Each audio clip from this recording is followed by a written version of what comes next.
James Helder, iFL TV, in association with MTK Global. With me, I've got Leon McKenzie. We're here at the press conference for Tony Bellew v David Haye, the rematch. Versus Leon, looking very, very sharp today, like a part-time geography teacher. Do you think? Yeah, well, definitely suits you a little bit. It's all about adaptation. Adapting, shall I say? Yeah, you've got the supply teacher look down to a T today. Very sharp. Well, you know, can't always keep tracksuits. Why are you doing that? I don't know, it just felt like the thing to do. Anyway, what can I do for you, mate? Let's talk a little bit firstly about the fight press conference you've had well, announced today. Have you ever heard Leon and MC Harvey's track? It's unbelievable. It's called Finally. Yeah, whatever. It's on iTunes. Yeah, see you later. It's free on iTunes. Did you know Coogan wears glasses as well, but you won't wear them? Funny enough, I've seen him once or twice with the glasses. They're does he pull it so off? thick though. Does he pull it off? No. Kind of. See you later, Coogs. Bye. Bit thick his glasses, aren't they? Yeah, I bet they are. Let's talk a little bit about Bellew Haye. Yeah. Chance for David Haye to get redemption. Chance for Tony Bellew to prove that it wasn't a fluke the first time around. Yeah. What did you see today in the fight? I saw a reasonable quite a lot of respect between the two men. You're going to be dealing with like a different fight now. You've got a fighter that wants revenge and redemption and believes that, you know, he can beat Tony. And I think Tony again as well believes that he can do the same job on David. If you're David Haye, if you're looking at that situation, you have to look at he's going to be another year older. All these things come into effect, especially within boxing. You never know when Father Time's going to creep up on you, as I've experienced myself. But you know, at those levels, it's really depending on who turns up. If David turns up, the David that we all know many years ago, very, very capable and very heavy-handed. Tony's got the attributes to frustrate David.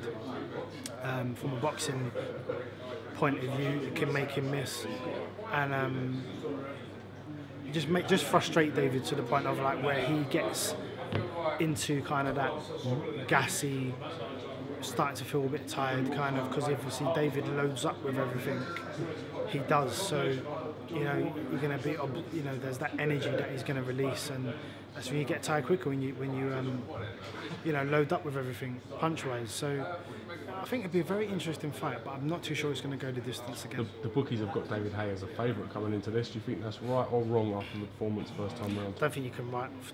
I don't think you can write off Tony going by what happened in the last fight. Like I said, Tony's got the right attributes to frustrate David and make him miss. So the longer the fight goes on, it's going to be a frustrating night for David. But obviously David does have that power to change everything. With that said and done, give me your fight prediction. How do you think the fight will play out between Bellew and Haye? No sitting on the fence either. Well, Tony's my mate, so it's not so much that I'm sitting on the fence, but if I'm coming away from it, from boxing terms, looking at the last fight, I think potentially Tony has the right attributes if he sticks to like the boxing and countering intelligently to make David miss, to frustrate him. The longer it goes, I will go with Tony Bellew to win this next fight as well. But points or stoppage?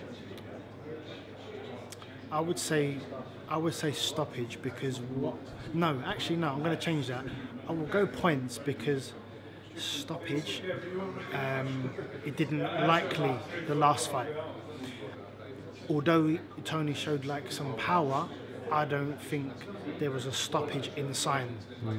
So I'm not going to say stoppage, but I would probably go more of a clearer points decision for Tony to win if he sort of gets past the first part of the fight.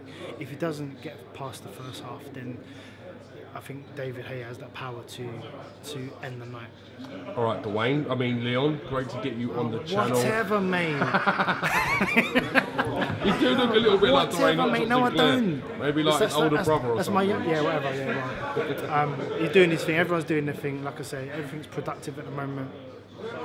I'm sort of, I'm quite busy actually, funny enough. I've been watching, I've been seeing a lot of your stuff. I know you're popping up all over the place. Quite productive, so I've been quite busy.